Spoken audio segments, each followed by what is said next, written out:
Abrí los ojos la mañana de la boda de mi hijo y sentí que algo no estaba bien. Era el día en que Tomás, mi único hijo, se casaría con Camila.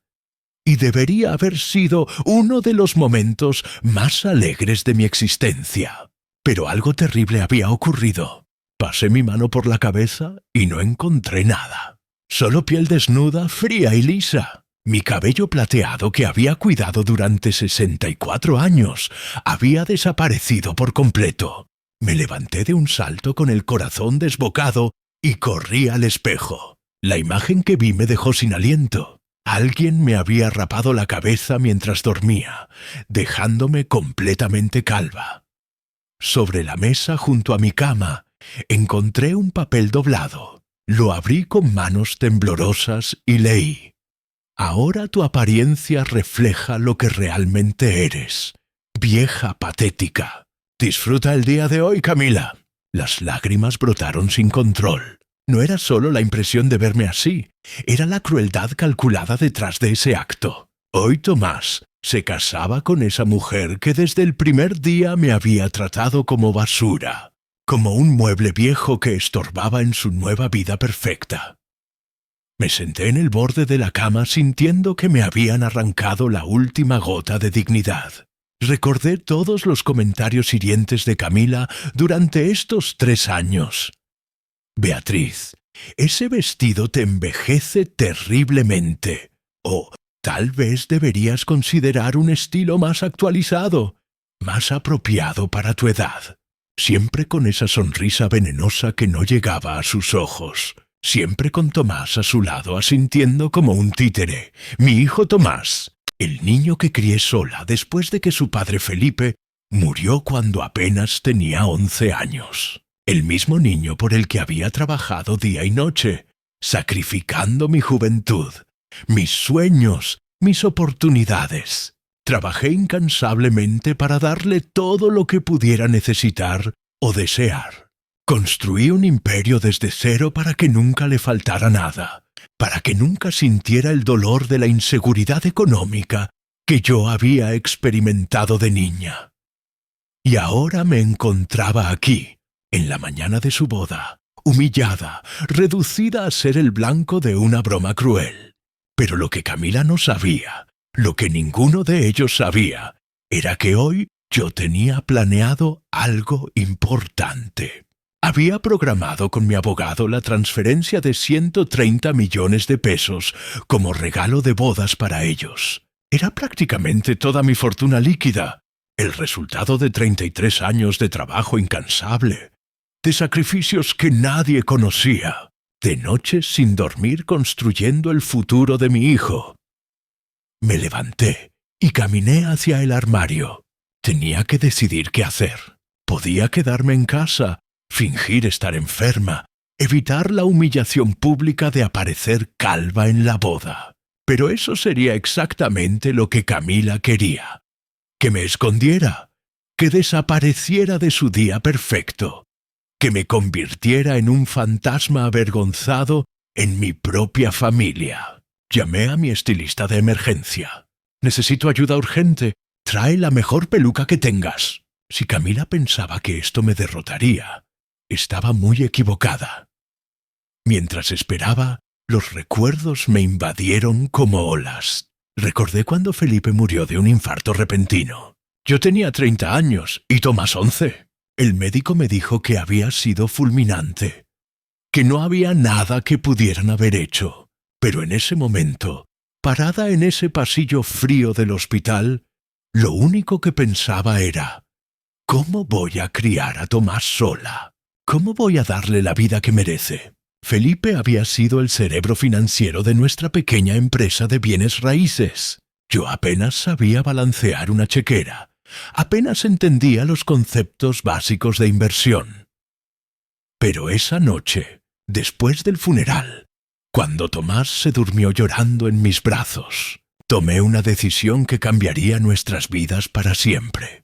No iba a permitir que mi hijo sintiera nunca la inseguridad económica que yo había conocido en mi infancia. Iba a aprender todo lo que necesitara aprender. Iba a trabajar tan duro como fuera necesario. Iba a construir un futuro sólido para él sin importar el costo personal. Los primeros años fueron devastadores. Trabajaba desde las 5 de la mañana hasta las 11 de la noche, a veces hasta más tarde. Aprendí sobre inversiones, sobre el mercado inmobiliario, sobre negociaciones, sobre finanzas corporativas. Tomé cursos nocturnos, leí cientos de libros, consulté con expertos. Cometí errores que me costaron miles de pesos, pero cada error me enseñó algo valioso. Cada fracaso me hizo más fuerte, más inteligente, más determinada. Tomás nunca se enteró de las noches que me quedé despierta, calculando si tendríamos suficiente dinero para sus libros escolares o sus uniformes deportivos. Nunca supo que a veces yo comía muy poco para que él pudiera tener las comidas nutritivas que un niño en crecimiento necesitaba. Nunca vio las lágrimas que derramé en silencio cuando tenía que tomar decisiones difíciles sobre qué gastos eran esenciales y cuáles no. Para cuando Tomás cumplió 18 años, nuestra empresa ya era una de las más importantes del estado. Cuando se graduó de la universidad con honores, éramos millonarios. Pero él nunca preguntó cómo había sucedido todo eso. Para él, el dinero simplemente había aparecido como algo natural, algo que él merecía por derecho de nacimiento, como si fuera tan natural como el aire que respiraba. «Mamá, necesito dinero para el enganche del apartamento», me decía a los 25 años, sin preguntar, simplemente informando. «Mamá, Camila y yo queremos hacer un viaje a Europa por 3 meses», me anunciaba a los 30. Nunca era una petición respetuosa. Siempre era una declaración, una exigencia, como si mi dinero fuera automáticamente suyo, como si yo fuera simplemente el banco personal de su vida. Y yo siempre cedía, siempre le daba lo que pedía, porque pensaba que esa era mi responsabilidad como madre, que darle todo era la manera de demostrarle mi amor. Había trabajado tanto, había sacrificado tanto para darle una vida cómoda, que olvidé enseñarle las lecciones más importantes. El valor del trabajo, del esfuerzo, del sacrificio, de la gratitud. Olvidé enseñarle que el dinero no aparece mágicamente, que detrás de cada peso hay horas de trabajo, decisiones difíciles, sacrificios personales. Y ahora estaba pagando el precio de ese error. La llegada de Camila solo empeoró las cosas exponencialmente. Desde el primer día, se comportó como si fuera la dueña de la casa, como si yo fuera una invitada incómoda en mi propia familia, un obstáculo molesto entre ella y la vida perfecta que había imaginado. «Beatriz, ¿no crees que Tomás y yo necesitamos más privacidad?», me preguntó un día durante la cena, apenas 3 meses después de que empezaran a salir. «Tal vez sería bueno que consideraras mudarte a algo más pequeño, más apropiado para una mujer de tu edad. Esta casa es demasiado grande para una persona sola». Tomás no dijo nada. Se quedó ahí sentado cortando su carne meticulosamente, como si no hubiera escuchado a su novia sugerir que yo debería irme de la casa que había comprado y pagado con mi propio trabajo, la casa donde había criado a mi hijo, la casa llena de recuerdos de Felipe y de nuestra vida juntos. Su silencio dolió más que las palabras de Camila.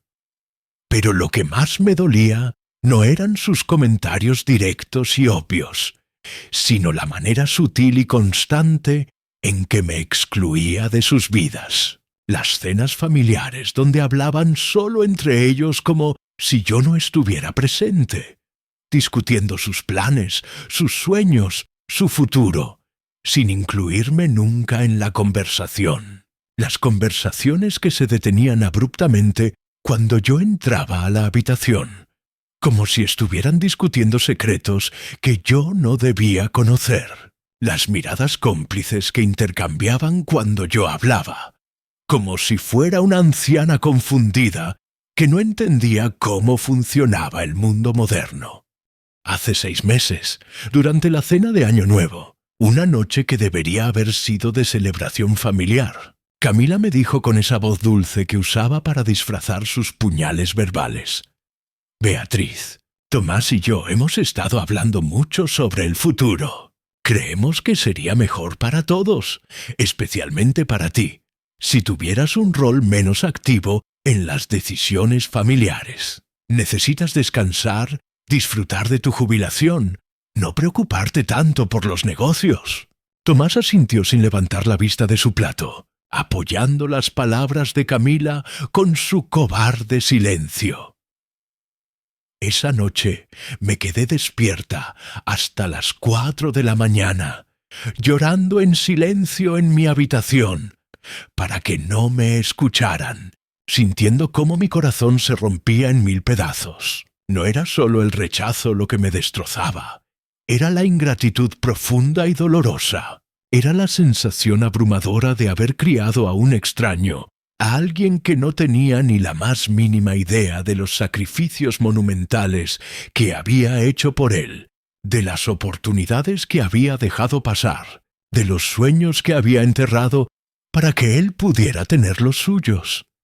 Pero a pesar de todo, a pesar del dolor, de la humillación constante, de sentirme cada vez más invisible en mi propia casa, seguía siendo mi hijo. Y hace un mes, cuando Tomás me dijo con una sonrisa radiante que quería casarse con Camila, decidí hacer el gesto más grande de mi vida.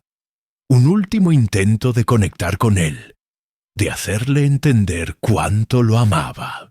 Contacté a mi abogado Rodrigo y preparé la transferencia de 130 millones de pesos. Era prácticamente toda mi fortuna líquida, mi regalo de bodas para ellos, mi manera de asegurarme de que mi hijo nunca pasara necesidades.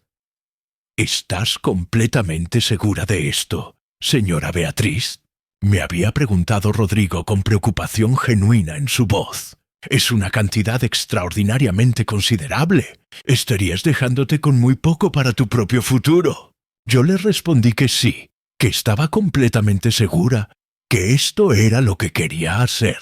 Pensaba con una ingenuidad que ahora me avergüenza, que quizás ese gesto final de generosidad extrema haría que Tomás recordara quién había sido su madre realmente, que Camila finalmente entendería que yo no era su enemiga, sino alguien que solo quería verlos felices. El timbre de la puerta me sacó de mis recuerdos dolorosos. Era mi estilista con una caja grande bajo el brazo y expresión de preocupación en su rostro. «Beatriz querida, ¿qué te pasó?», me preguntó con genuina angustia cuando vio mi cabeza completamente calva. «¿Un pequeño accidente?», mentí, tratando de mantener la compostura. «Necesito que me ayudes a verme presentable para la boda de mi hijo». Mientras ella trabajaba cuidadosamente en colocarme la peluca perfectamente, ajustándola con profesionalismo, me miré en el espejo y tomé una decisión que cambiaría todo. Iba a ir a esa boda. Iba a mantener mi dignidad, iba a sonreír, iba a felicitar a los novios, iba a dar mi discurso en el brindis como la madre orgullosa que todos esperaban ver. Pero algo fundamental había cambiado dentro de mí esa mañana, algo que Camila no había calculado cuando decidió humillarme de esa manera tan cruel. Había despertado algo en mí que había estado dormido durante demasiado tiempo. Mi instinto de supervivencia, mi sentido de autopreservación, mi necesidad de justicia. Llegué a la iglesia 1 hora antes de la ceremonia. Mi peluca estaba perfectamente peinada por manos expertas. Mi vestido azul marino era impecable y elegante, y por fuera parecía la madre orgullosa y emocionada que todos esperaban ver. Pero por dentro sentía como si llevara un peso enorme en el pecho que me hacía difícil respirar, como si cada paso requiriera un esfuerzo monumental. La iglesia estaba siendo decorada con flores blancas y doradas importadas. Todo era elegante, caro, perfecto, exactamente lo que Camila había soñado y planeado meticulosamente durante meses. Me senté en una de las bancas del fondo, observando a los trabajadores colocar los últimos detalles con precisión militar, cuando escuché voces familiares viniendo del vestíbulo lateral. Era Tomás hablando con alguien por teléfono. Su voz sonaba tensa, preocupada, diferente a la alegría que debería sentir un novio en la mañana de su boda. «No, no puedes venir ahora», decía con urgencia. «La ceremonia es en 1 hora. Hablaremos después de la luna de miel. Te lo prometo». Algo en su tono, en la intimidad de sus palabras, me hizo levantar silenciosamente y caminar hacia donde venía su voz. Estaba escondido detrás de una columna grande, dándome la espalda, completamente inconsciente de mi presencia. «Sí, ya sé que es difícil mantenerlo en secreto», continuó con voz baja y cargada de emoción. «Pero una vez que tengamos el dinero de mamá, todo será diferente. Podremos estar juntos sin tener que escondernos más». Sentí como si alguien me hubiera golpeado violentamente en el estómago. ¿De qué dinero estaba hablando? ¿Y con quién quería estar sin esconderse? Mi mente trabajaba frenéticamente tratando de procesar lo que estaba escuchando. «Escucha, Patricia», siguió diciendo Tomás, y mi mundo se tambaleó completamente, amenazando con desmoronarse por completo. «Después de hoy todo cambiará radicalmente. Mamá va a transferir 130 millones. Con esa cantidad podemos irnos a donde queramos, hacer lo que queramos, vivir la vida que siempre soñamos. Solo necesito que tengas paciencia unas semanas más, tal vez 1 mes. Lo prometo». Patricia conocía ese nombre perfectamente. Era su asistente personal. Una mujer de apenas 23 años que trabajaba en su oficina. Una mujer joven y atractiva con la que aparentemente mi hijo tenía una relación secreta mientras se preparaba para casarse con Camila. El engaño era doble, la traición multiplicada. Me acerqué más, tratando de no hacer ruido, mi corazón latiendo tan fuerte que temía que pudiera oírme. «Camila no sospecha absolutamente nada», continuó Tomás con una frialdad en su voz que nunca había escuchado antes, que me heló hasta los huesos.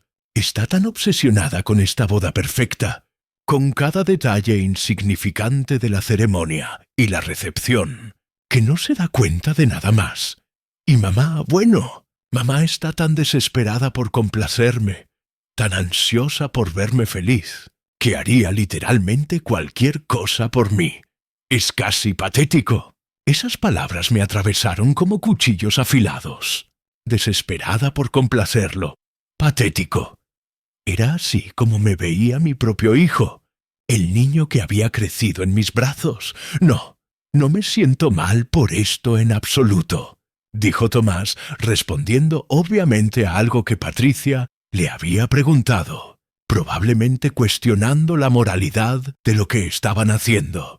Camila sabía exactamente lo que hacía cuando se metió conmigo. Investigó mi situación financiera antes de siquiera aceptar la primera cita. Ella solo quiere el dinero también, es obvio. Es un matrimonio de conveniencia para ambos, un acuerdo tácito. Y mamá, bueno, ella ya ha tenido una buena vida, ¿no? Ya es hora de que disfrute de su jubilación tranquila, sin preocuparse por los negocios, sin interferir en nuestras decisiones. Jubilación. ¿Cómo? Si yo fuera una empleada que había cumplido su tiempo de servicio útil y ahora podía ser descartada amablemente con una pequeña pensión y una palmadita en la espalda. La conversación continuó y cada palabra era peor que la anterior, revelando capas de traición que no había imaginado. Marcus había planeado todo meticulosamente. El matrimonio con Camila era una farsa completa para obtener mi dinero. Su relación con Patricia era real, era su verdadero amor, pero mantenida en secreto hasta que tuviera los recursos financieros necesarios para divorciarse y empezar una nueva vida sin consecuencias económicas. Después de la transferencia, esperaremos unos 3 o 4 meses para que no parezca sospechoso, explicaba Tomás con una frialdad calculadora que no reconocía en mi hijo, como si fuera un extraño hablando con su voz. Le diremos a mamá que Camila y yo necesitamos nuestro propio espacio, que queremos vivir solos para fortalecer nuestro matrimonio.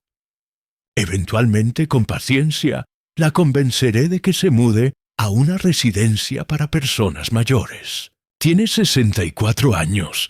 Es perfectamente normal a esa edad. Hay lugares muy bonitos, muy cómodos. Una residencia para personas mayores. Querían deshacerse de mí completamente, sacarme del camino, borrarme de sus vidas como si nunca hubiera existido. Escuché pasos acercándose por el pasillo y rápidamente me alejé de la columna, fingiendo que revisaba cuidadosamente las flores del altar, tocando los pétalos con dedos temblorosos. Tomás apareció unos minutos después, sonriendo ampliamente, actuando perfectamente el papel del novio nervioso, pero feliz y emocionado. «Mamá», me dijo besándome en la mejilla con aparente afecto, «te ves absolutamente hermosa. Ese color te queda perfecto, realmente te favorece».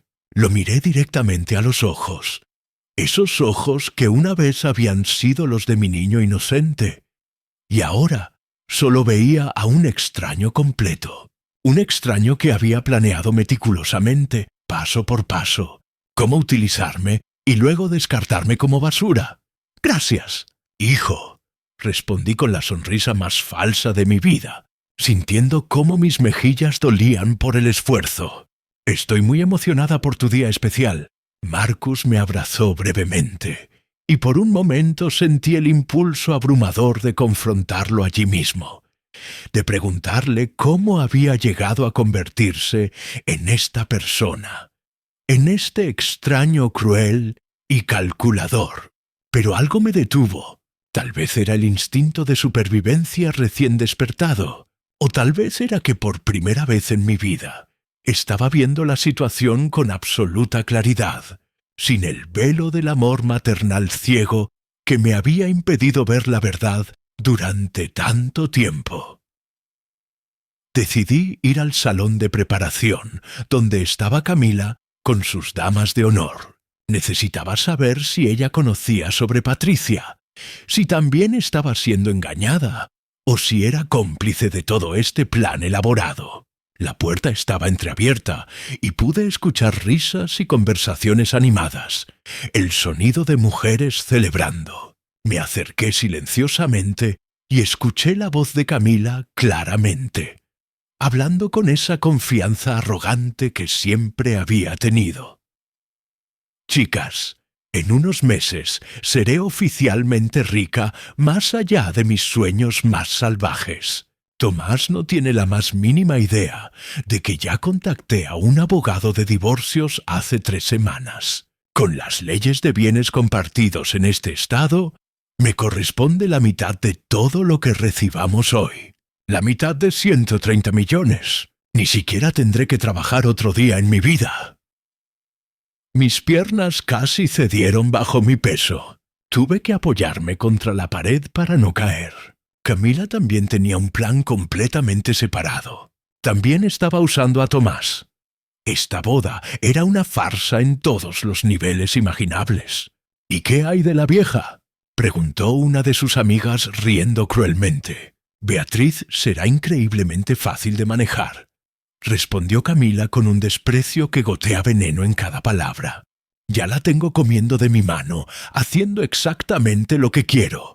Es patética, tan desesperada por ser aceptada, por ser querida. Después de la transferencia del dinero, convenceré a Tomás de que la internemos en algún lugar lejos, donde no pueda interferir. Esa mujer ha vivido demasiado tiempo pensando que es la dueña de todo, que merece respeto solo por ser vieja. Es hora de que aprenda su lugar».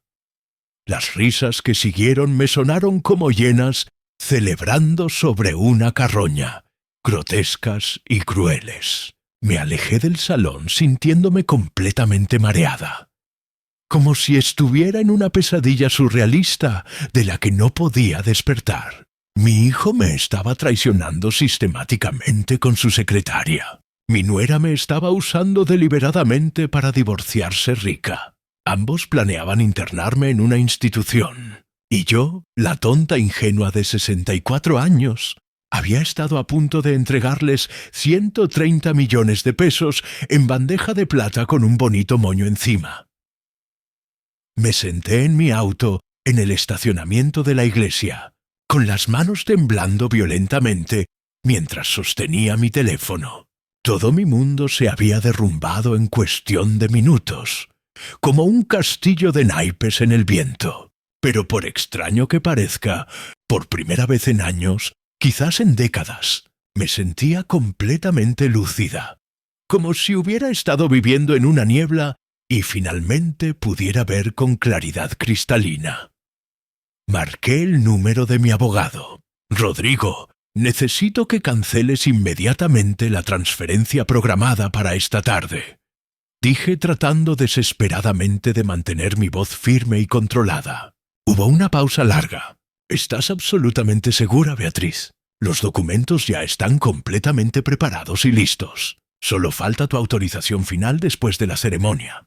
«¿Completamente segura?», respondí con una determinación que no había sentido en años. «Y necesito que vengas a mi casa mañana temprano, primera hora. Tenemos que hacer algunos cambios muy importantes, fundamentales, en mi testamento». «Por supuesto. Ha pasado algo que debas saber. Digamos que he tenido una revelación muy esclarecedora sobre mi familia, sobre la verdadera naturaleza de las personas en las que había confiado ciegamente».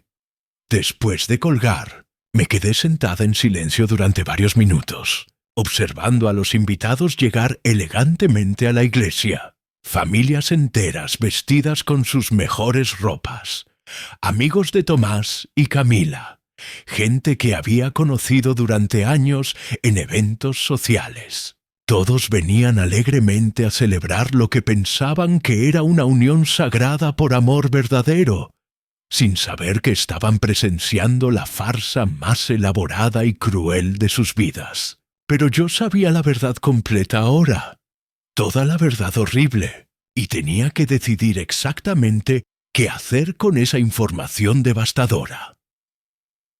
Podía confrontar a Tomás directamente en ese momento, decirle cara a cara que había escuchado cada palabra de su conversación traicionera con Patricia. Podía hablar con Camila y revelarle que conocía sus planes elaborados de divorcio. Podía cancelar la boda completamente allí mismo y exponer a ambos públicamente frente a todos los invitados reunidos, crear un escándalo que recordarían por años. Pero mientras consideraba cuidadosamente estas opciones, me di cuenta de que ninguna me daría la verdadera satisfacción que necesitaba, la justicia que merecía.